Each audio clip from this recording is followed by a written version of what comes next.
When people ask me why I don't lean harder into the culture wars, why I don't make my campaign a nonstop battle over the latest outrage or identity wedge, my answer is simply because those fights, while important, are not where the war is truly being waged. They are symptoms, not causes. They are distractions, not solutions. They drain energy and divide communities, while the real architecture of domination, the structures that hold people in precarity, remain untouched. I refuse to fight on terrain chosen by the Endarkenment. I focus instead on the structures because once those are transformed, the downstream cultural and civil conflicts lose their fuel. The oligarchs understand this better than most activists do. They know that as long as people are forced to claw for housing, scramble for wages, and fear medical bankruptcy, they can be manipulated. Scarcity creates anxiety, and anxiety makes people easy to divide. It is no coincidence that whenever material insecurity spikes, reactionaries seize the stage with scapegoats. They say it's the immigrants, it's the trans kids, it's the activists down the street. And people, desperate and overworked, too often fall for it. The culture wars are not random. They are deliberate weaponization of structural precarity. That's why my strategy begins at the foundation. If you end homelessness as a category of human being, if you drop housing costs to the level of a car payment, if you liberate time from endless labor, you cut the ground out from under the demagogues. You deny them the raw material of fear they rely on. A person who lives in a sovereign home, whose basic needs are met by design, is not looking for someone to blame. They're not primed to be mobilized by resentment. They have the space to breathe, to live, to cooperate, to imagine. Some people hear this and think I'm trying to engineer people's behavior as though I want to control how they act. That is a misunderstanding. I'm not talking about controlling anyone. I'm talking about the basic truth that environment shapes outcomes.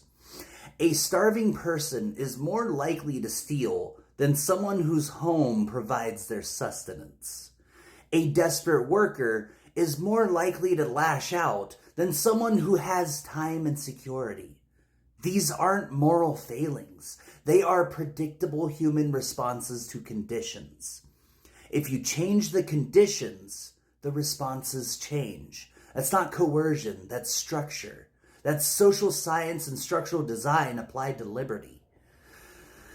This is why my philosophy is Enlightenment socialism, because it takes the first principles of liberty, equality, and sovereignty and translates them into material structures that make those principles real. In the original Wagnerian sense, this is the dictatorship of the proletariat, not as a tyranny of workers over others, but as the temporary phase where society is rebuilt around justice, until the need for such scaffolding withers away. From there, the horizon extends toward what I call the anarcho-transhumanist Type 1 civilization of the mantle of responsibility. A future where free, sovereign citizens live in sovereign homes that are entirely self-sustaining, rendering masters obsolete because every individual has direct access to the means of life itself. Over a decade ago, I recognized transhumanism as the key to resolving the contradictions left unresolved in anarchism. Anarchism was right that no person should rule another, but it often stumbled on the problem of scale, how to maintain freedom in a complex technological society.